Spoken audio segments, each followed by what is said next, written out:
மூன்றாம் முறை பிரதமராக வரும் ஞாயிற்றுக்கிழமை பதவியேற்கிறார் மோடி. குடியரசுத் தலைவரை நாளை சந்தித்து ஆட்சி அமைக்க உரிமை கோருகிறார்.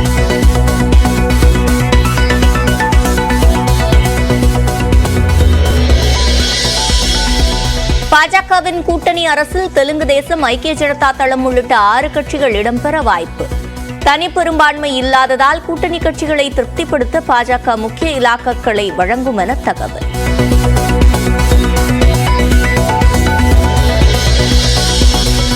சபாநாயகர் பதவியை குறிவைக்கும் தெலுங்கு தேசம். உள்துறை, பாதுகாப்பு உள்பட 6 முக்கிய துறைகளை கேட்பதாகவும் தகவல்.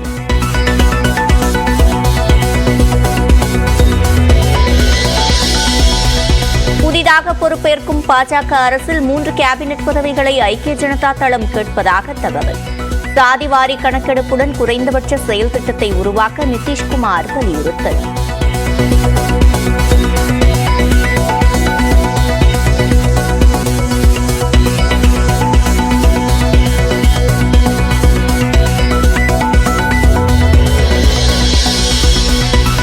பாஜக அதிமுக கூட்டணி நீடித்திருந்தால் 35 மக்களவை இடங்கள் கிடைத்திருக்கும் என எஸ்பி வேலுமணி பேட்டி.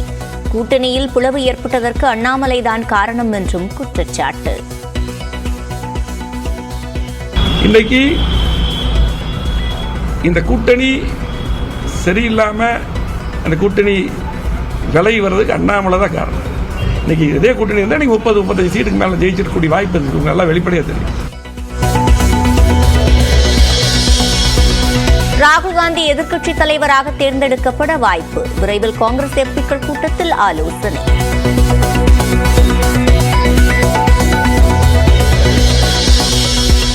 அதிமுக தோல்விக்கு சமாதானம் சொல்லி தொண்டர்களை பழக்குவது பாவம் என ஓபிஎஸ் அறிக்கை. அதிமுகவையும் ஆட்சியையும் மீட்டெடுக்க எத்தகைய தியாகத்திற்கும் ஆயத்தமாவோம் என தொண்டர்களுக்கு அழைப்பு. தொண்டர்களை அழைக்க ஓ பன்னீர்செல்வத்திற்கு உரிமை இல்லை என முன்னாள் அமைச்சர் கே பி முனுசாமி கண்டனம். அதிமுகவில் குழப்பத்தை ஏற்படுத்த சசிகலா, ஓபிஎஸ் முயற்சி செய்வதாகவும் பரபரப்பு குற்றச்சாட்டு. விருதுநகரில் விஜயபிரபாகரை தோற்கடிக்க ஆட்சியருக்கு நெருக்கடி கொடுக்கப்பட்டதாக பிரேமலதா புகார். மறுவாக்கு எண்ணிக்கை நடத்த வேண்டும் என தேர்தல் ஆணையத்திற்கு வலியுறுத்தல்.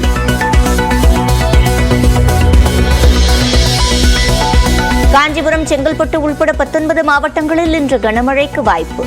சென்னை வானிலை ஆய்வு மையம் தகவல்.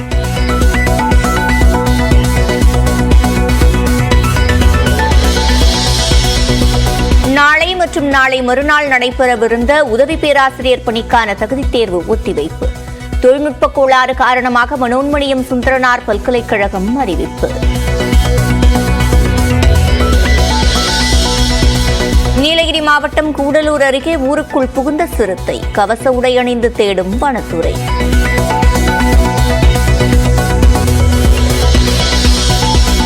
நீட் தேர்வு முடிவுகளில் குளறுபடி. கருணை மதிப்பெண்ணால் முதலிடம் பிடித்த 44 பேர்.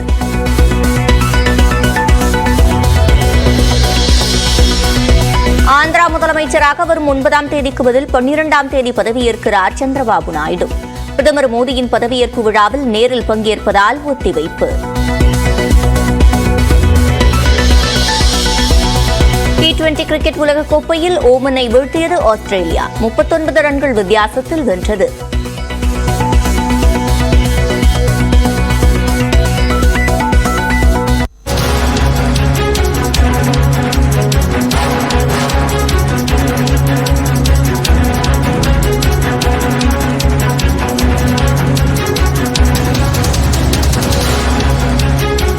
அண்மை செய்தியை பார்த்து வருகிறோம். பாதுகாப்பு படைகளில் ஆள் சேர்க்கும் அக்னிபாத் திட்டத்தை மறுபரிசீலனை செய்ய வேண்டும் என்று தற்போது நிதிஷ்குமார் கோரியிருக்கிறார். இது தொடர்பான கூடுதல் விவரங்களை செய்தியாளர் சுசித்ராவிடம் கேட்கலாம். சுசித்ரா, இது உள்ளிட்ட என்னென்ன நிபந்தனைகள் அவர்கள் தரப்பிலிருந்து வைக்கப்படுகிறது?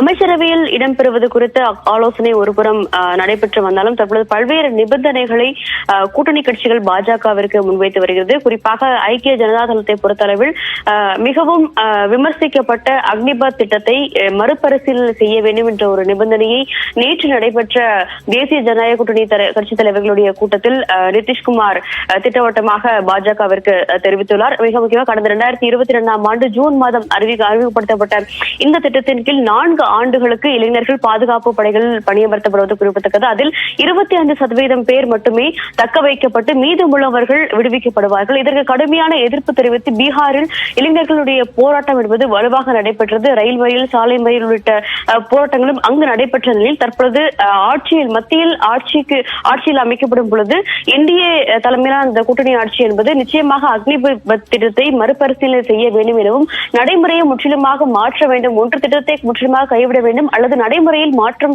கொண்டு வர வேண்டும் என்ற ஒரு திட்டவட்டமான ஒரு கருத்தை நிதிஷ்குமார் நிபந்தனையாக பாஜகவிற்கு விதித்துள்ளார். இந்த விதிமுறைகளை நிச்சயமாக இந்த நிபந்தனையை பாஜக ஏற்றுக்கொள்ள வேண்டும்.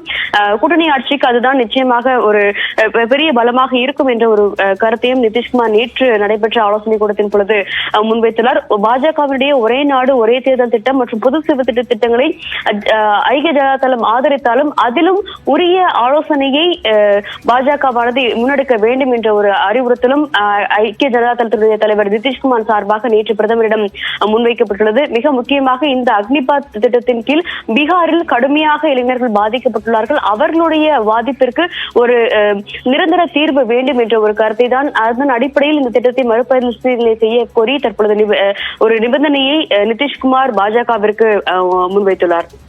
விவரங்களை வழங்கியமைக்கு நன்றி சுசித்ரா.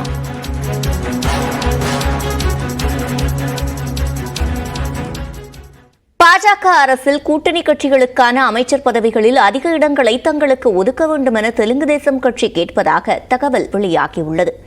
மக்களவைத் தேர்தலில் பெரும்பான்மைக்கு தேவையான 272 இடங்கள் கிடைக்காததால் தெலுங்கு தேசம், ஐக்கிய ஜனதா தளம் கட்சிகளுடன் பாஜக கூட்டணி அமைத்து ஆட்சி அமைக்க உள்ளது. இந்நிலையில் பாஜக கூட்டணி அரசில் ரயில்வே, தரைவழி போக்குவரத்து மற்றும் கிராமப்புற வளர்ச்சி என 3 கேபினெட் அமைச்சர் மற்றும் 1 இணையமைச்சர் பதவியை தங்களுக்கு வழங்க வேண்டும் என ஐக்கிய ஜனதா தளம் கட்சி கேட்டுள்ளதாக தகவல் வெளியாகியுள்ளது. மேலும் சாதிவாரி கணக்கெடுப்பை உட்படுத்தி பொதுவான குறைந்தபட்ச செயல் திட்டம் உருவாக்க வேண்டும் என்று நிதிஷ்குமார் வலியுறுத்தியுள்ளார் கூறப்படுகிறது. இது தவிர பீகார் வளர்ச்சிக்கு உதவும் வகையில் மாநிலத்திற்கு சிறப்பு அந்தஸ்து வழங்க வேண்டும் எனவும் நிதிஷ்குமார் நிபந்தனை விதித்துள்ளதாக கூறப்படுகிறது. 2019இல் 16 இடங்களில் வென்றபோது 4 கேபினெட் அமைச்சர் பதவிகளை ஐக்கிய ஜனதா தளம் கேட்டிருந்தது. ஆனால் அப்போது தனிப்பெரும்பான்மை பெற்றதால் அக்கட்சியை பாஜக அமைச்சரவையில் சேர்க்கவில்லை. இதேபோல் தெலுங்கு தேசம் கட்சி மக்களவை சபாநாயகர் பதவியை தங்களுக்கு வழங்க வேண்டும் என கோரிக்கை விடுத்துள்ளதாக தகவல் வெளியாகியுள்ளது. உள்துறை, பாதுகாப்பு, ரயில்வே, தகவல் தொழில்நுட்பத்துறை ஆகிய 4 கேபினெட் அமைச்சர்கள், 2 இணை அமைச்சர்கள் என மொத்தம் 6 அமைச்சர் பொறுப்புகளை அக்கட்சி கேட்டுள்ளதாகவும் கூறப்படுகிறது. அந்த 6 அமைச்சர் பொறுப்புகளில் ஒன்றை ஜனசேனா கட்சிக்கு வழங்க தெலுங்கு தேசம் கட்சி முடிவு செய்துள்ளதாகவும் தெரிகிறது. ஆனால் நிதி, பாதுகாப்பு, உள்துறை, வெளியுறவு, தகவல் தொழில்நுட்பம் ஆகியவற்றை விட்டுக் கொடுக்க பாஜக மறுத்து வருவதாக கூறப்படுகிறது. ஆந்திராவுக்கு சிறப்பு அந்தஸ்து தரவில்லை என கூறி 2018இல் பாஜக கூட்டணியில் இருந்து தெலுங்கு தேசம் வெளியே வந்தது. இந்த முறை சிறப்பு அந்தஸ்தை வலியுறுத்தாவிட்டாலும் ஆந்திராவுக்கு கூடுதல் நிதி வழங்க வலியுறுத்தப்படும் என தெரிகிறது.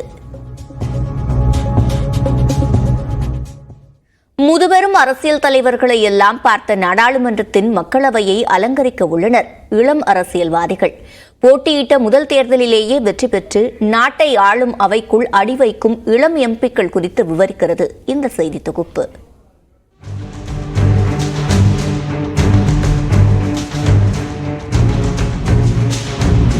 உத்தரப்பிரதேசத்தில் தற்பொழுது ஏற்பட்டுள்ள அரசியல் மாற்றத்திற்கு 25 வயதான எந்த இளைஞரும் காரணம் என்றால் நம்ப முடிகிறதா?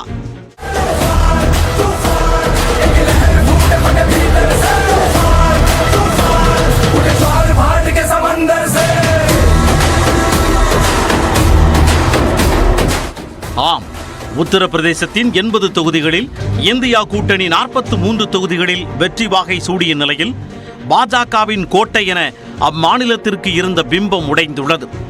அந்த 43 வெற்றி வேட்பாளர்களில் ஒருவர் இந்த புஷ்பேந்திர சரோஜ்.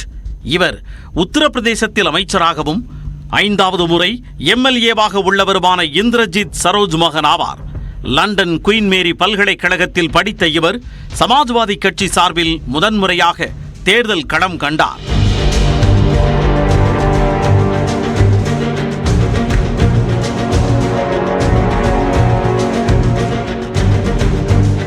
பாஜக வசம் இருந்த கௌசாம்பி தொகுதியில் அக்கட்சியின் வேட்பாளர் வினோத் குமாரை சுமார் 1,04,000 வாக்குகள் வித்தியாசத்தில் தோற்கடித்துள்ளார் புஷ்பேந்திரா.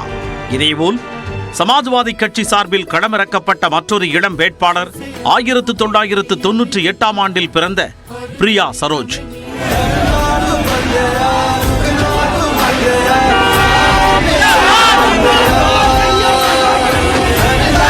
திறந்தவெளி வாகனத்தில் பேரணி, அம்பேத்கரை முன்னிறுத்தி அனல் பறக்கும் பிரச்சாரம் என கவனம் ஈர்த்த பிரியா சமாஜ்வாதி கட்சியில் 3 முறை எம்பியாகவும் தற்பொழுது எம்எல்ஏவாகவும் உள்ள துஃபானி சரோஜின் மகள்களில் ஒருவர்.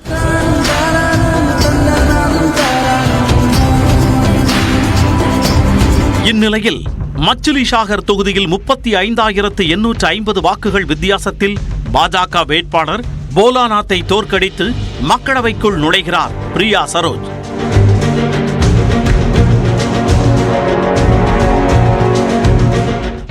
ராஜஸ்தானில் இருந்து மக்களவைக்கு செல்லும் மேலும் ஒரு இளம் எம்பி சஞ்சனா ஜாதவ் பரத்பூர் தொகுதியில் பாஜகவின் ராம்ஸ்வரூப் கோலியை சுமார் 51,000 வாக்குகள் வித்தியாசத்தில் தோற்கடித்துள்ளார்.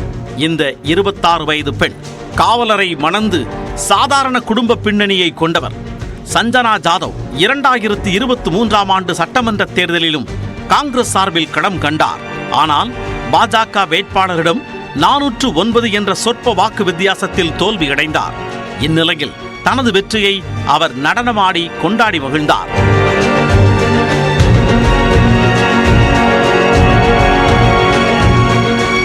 மற்றொரு இளம் பெண் எம்பி பாஜக கூட்டணி கட்சியான லோக் ஜனசக்தியைச் சேர்ந்த சாம்பவி சௌத்ரி. 25 வயதான இவர் 3ஆம் தலைமுறை அரசியல்வாதியாவார். இவரது தாத்தா காங்கிரஸ் ஆட்சியில் பீகார் அமைச்சராக இருந்தார்.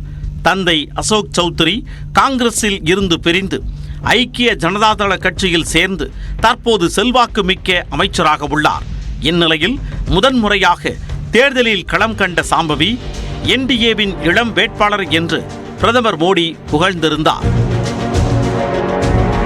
இவர் பீகார் அமைச்சரும் மகேஷ்வர் ஹசாரியின் மகனும் காங்கிரஸ் வேட்பாளருமான சன்னி ஹசாரியை எதிர்த்து போட்டியிட்டார். தந்தையும் தாத்தாவும் ஒரே கட்சியில் அமைச்சர்களாக இருக்கும்போது அவர்களின் வாரிசுகள் எதிரெதிர் துருவத்தில் போட்டியிட்ட நிலையில் 1,80,000 வாக்கு வித்தியாசத்தில் வெற்றி வாகை சூடினார் சாம்பவி சௌத்ரி. முன்னாள் முதலமைச்சர் எடப்பாடி பழனிசாமியின் சொந்த தொகுதியான சேலத்தில் எடப்பாடியை தவிர்த்து மற்ற 5 சட்டமன்ற தொகுதிகளிலும் குறைவான வாக்குகளை பெற்று அதிமுக தோல்வியை சந்தித்துள்ளது. அதிமுக பொதுச் செயலாளர் எடப்பாடி பழனிசாமியின் சொந்த மாவட்டமான சேலத்தில் உள்ள 9 சட்டமன்ற தொகுதியிலும் கடந்த சட்டமன்ற தேர்தலில் அதிமுக வெற்றி பெற்றது. ஆனால் நடந்து முடிந்த மக்களவைத் தேர்தலில் சேலம் தொகுதியில் எடப்பாடி சட்டமன்ற தொகுதி மட்டும் அதிமுக வேட்பாளர் விக்னேஷ் அதிக வாக்குகளை பெற்றுள்ளார். அதாவது எடப்பாடி சட்டமன்ற தொகுதியில் அதிமுக வேட்பாளர் விக்னேஷ் 1,23,000 வாக்குகளையும் திமுக வேட்பாளர் செல்வகணபதி 77,500 வாக்குகளும் பெற்றுள்ளனர். அதே சமயம் சேலம் மேற்கு தொகுதியில் 21,988 வாக்குகளையும், சேலம் வடக்கில் 40,308 வாக்குகளையும், ஓமலூர் தொகுதியில் 3,553 வாக்குகளையும் கூடுதலாக திமுக வேட்பாளர் செல்வகணபதி பெற்றுள்ளார்.